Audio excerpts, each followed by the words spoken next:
What's better, training for looks or training for your health? Or how about you can do both? Today, we are going to be talking about how to train for overall health and for overall aesthetics.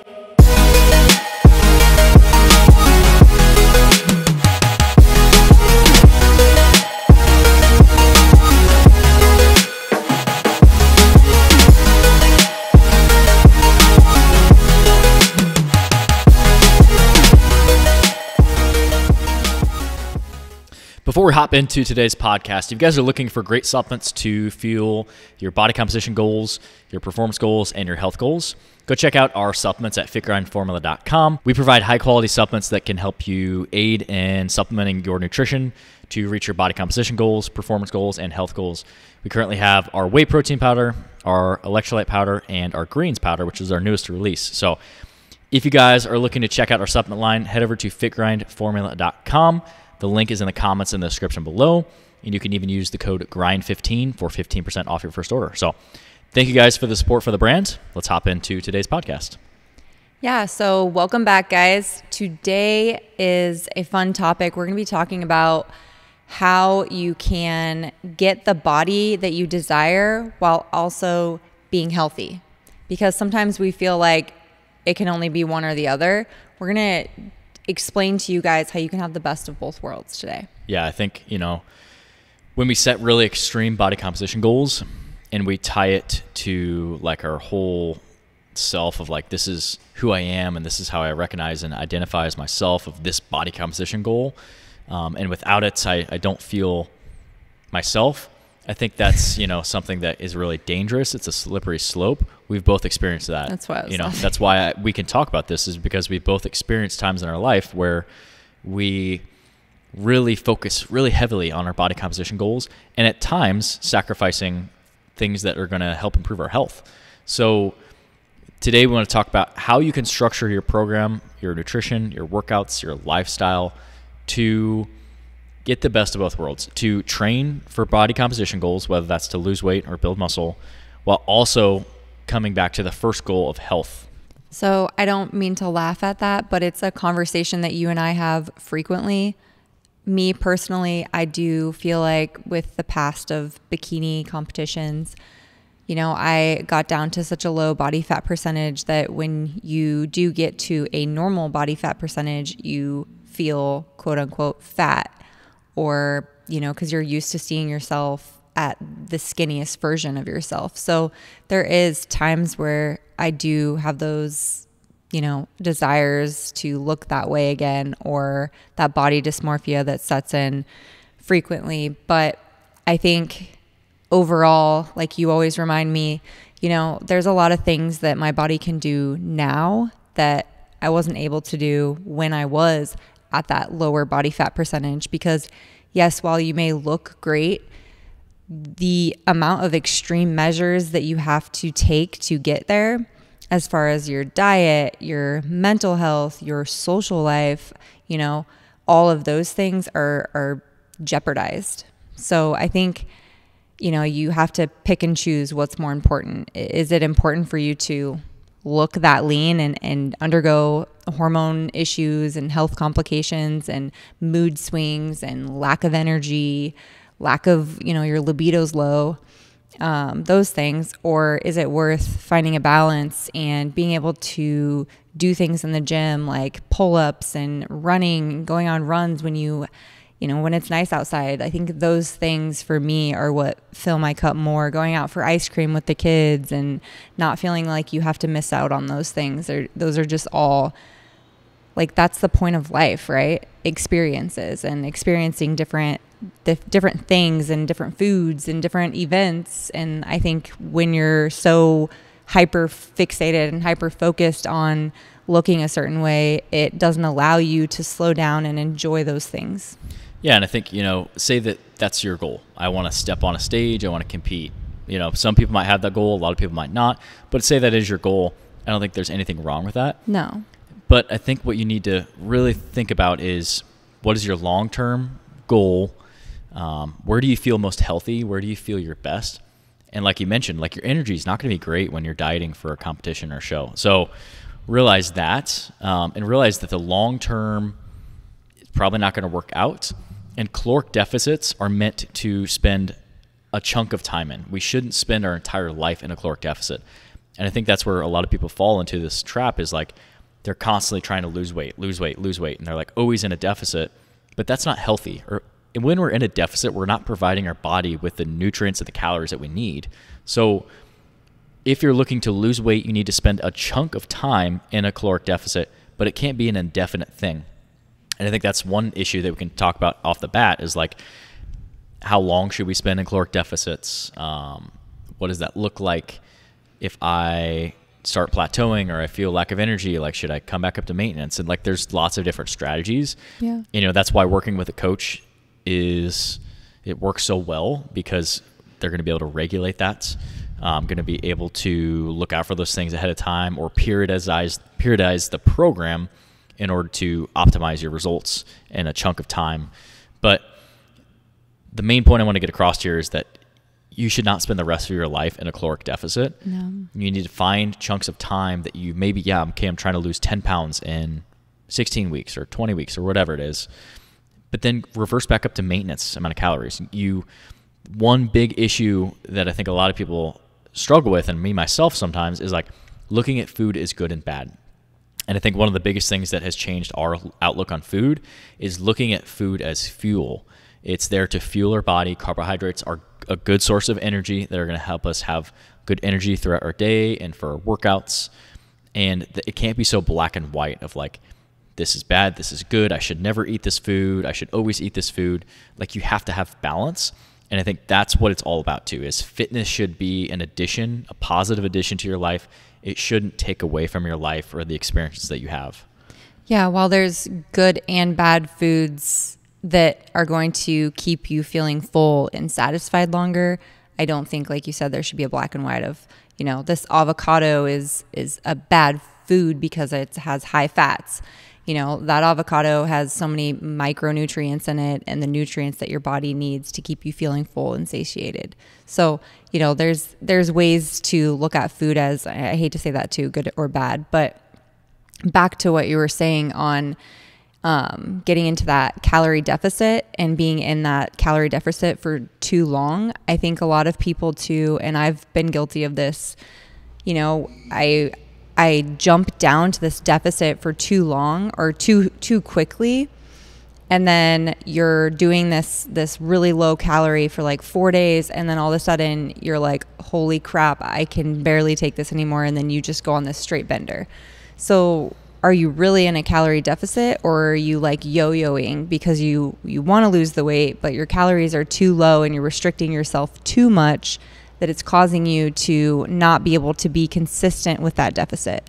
So the less calories that we consume, the more likely we are going to have those benders. So I always tell people to start out with a littler deficit than going to that extreme deficit, and then slowly dropping down or slowly increasing your cardio or movements or strength training to add in addition to that deficit. Because like I said, if you start off too strong, you're going to end up going on a bender at some point. Yeah.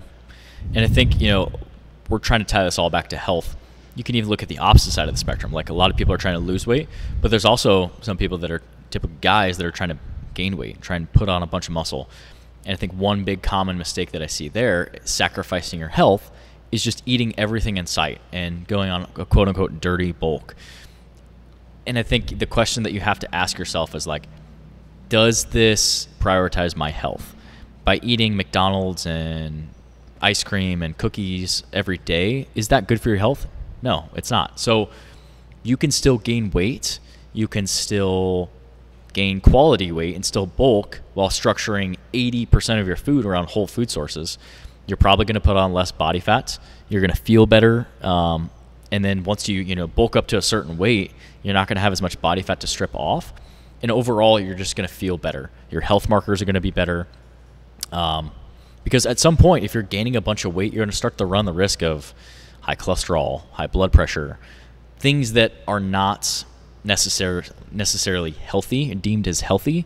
And that goes against, what we're trying to do here. So I think either way you look at it, if you're trying to gain weight, if you're trying to lose weight, you have to look at like, does this impact my health in a positive or a negative way? And if it's in a negative way, find a way that you can either eliminate that or find a different way to add what you're trying to add while not sacrificing your health in the process. That's one big point that I want to get across is like, you can still see great changes by still eating fruit. I know that's something that we talked about. Like, fruit is not bad. Yes, there are carbohydrates in fruit, and this is just one pure example here. Yeah. But if there's a diet that's like excluding fruit out of your diet, or it's excluding one macronutrient, so say like you're cutting out carbohydrates entirely, isn't necessarily healthy. Like, do you feel your best when you're eating 0 carbohydrates? I would venture out to say for most people, probably not. So I think you have to ask yourself that question. Is what I'm doing sustainable for the long term? Is it healthy? Or am I sacrificing my health just to reach my body composition goal? And if that is the answer, then I think you need to take another look at what you're doing, find a different way that you can still accomplish your body composition or your performance goal without sacrificing your health. Yeah, and our bodies need that variation, that variety of different foods too. So, you know, if you're just eating the exact same thing every day, I know Jordan and I have talked about, we have our staple meals and stuff, but we will switch it up by adding in different fruits, different vegetables, different, you know, meats. We don't always just eat chicken every week. Sometimes we'll do beef. Sometimes we'll do pork, steak, different types of meats, you know, salmon. Bringing in different variety is going to also be beneficial to your gut microbiome and your overall health, giving you the macronutrients that your body needs too. And I think there was this really big kick a few years back on like, if it fits your macros. I think people still follow that. And while I don't necessarily disagree with that, there is some things where it's like, you know, if you want a cookie, yeah, can you fit it into your macros? If you want some ice cream, whatever it is. But if your diet consists of if it fits your macros, that is not a healthy like lifestyle. I mean, if you're waking up and you're like, well, I can fit a Pop-Tart in my macros, or I can fit pizza in my macros. Yeah, I mean, every once in a while, yeah, that's great. Yes. Yeah, but if it's every day, no. Yeah, or McDonald's. I know I've seen some people that are like, I get to eat McDonald's every day or eat a donut every day. It's like, well, yes, you could do that. But like Jordan said too, is that going to fuel your body and make you feel good during your workout? Because I can tell you right now, if I eat a donut right before I work out, I'm probably not going to have any energy. I'm actually going to feel more fatigued from the sugar crash. And I'm probably going to want to throw up because it's going to sit like a rock in my stomach, depending on what I'm doing. Yeah. Yeah, I think you know, it's so easy to take a look at somebody and like say they're visually, they look great. They're in really good shape, have muscle, they're lean. But sometimes, you know, maybe that person on the inside doesn't feel great, really low energy, like you mentioned, low libido. They don't feel strong, like, because they're depriving their body. So I think what we need to look at instead is like, the gold standard is really to have a balance of both. Can you train for your body composition goals, whether that's building muscle, losing weight, whatever it is, and then also prioritize your health? If you can do both of those things, you're going to feel really well, feel really good. You're going to have great workouts. You're going to have great energy. You're going to be able to be more than just a fitness guru and live this healthy lifestyle. Like, fitness should add to your life. It shouldn't define your life. It shouldn't be the sole thing that you define yourself as. And I think that's something over the last 5 years that I've struggled with. You know, I've struggled with that. But when you, especially being trainers, we talked about that last week in podcast. But when you find other ways to define yourself, and we still train very intensely. We still have lots of performance and body composition goals that we train for every week. But I think in the last couple of years, we've really focused on trying to match those goals without sacrificing our health. And I think it's made the biggest difference in our performance, our outlook on life and fitness and balance. And it's a lot more sustainable when you realize that you can see great changes in the gym, in your body, and in your strength and your performance without sacrificing your health. Because there's been times in our lives, both of us, where we have sacrificed our health, whether that's eating too few of calories or overtraining, doing way too much cardio, trying to lose body fats, or not sleeping enough, or cutting out certain foods out of our diet because they're deemed as like unhealthy, or even like healthy foods that are too high in calories. So like that's what we really need to take a step back and look at. Can we train for performance and body composition goals while properly fueling our body and prioritizing our health? I think that's really the gold standard that everyone should really try and reach for. Yeah, and having 3 boys that look up to us and value what we're doing and our opinions. And I think if we were so fixated on the way that we looked, that would reflect onto them. And as they've gotten older and been able to vocalize things more, I think that's been a really big eye-opener for me, because sometimes I will say things and I'll catch myself and I'm like, oh, I forget there's like little ears listening Sponges. to me. Yep. Yeah. And we shouldn't talk bad about ourselves anyways. So, you should try to catch yourself when you do say negative things about yourself. But having kids really makes you think about that twice. So I think it's a good way to, look at that big picture of things too, is like overall health, yes, but also being a good role model for your kids. Yeah. I think that's something too. Like I think back to recently in recent years for our wedding last year, I trained from, March to September to get down to 8% body fat. And I achieved that goal. But throughout that process, I really learned a lot of things. I learned that for me in my life right now, I don't need to be at 8% body fat to feel good. I actually felt like crap. We were also training for a half marathon during that, and my performance sucked when I was training for that 8% body fat goal. We got married in like late September, and our half marathon was like mid to late October. And that month leading up to where I increased calories, I felt so good. I felt so strong. I felt fueled, and I just had energy. Like when I was training to lose body fat and get to that 8% body fat, I was probably doing 5+ cardio sessions a week. I was strength training 6 days a week.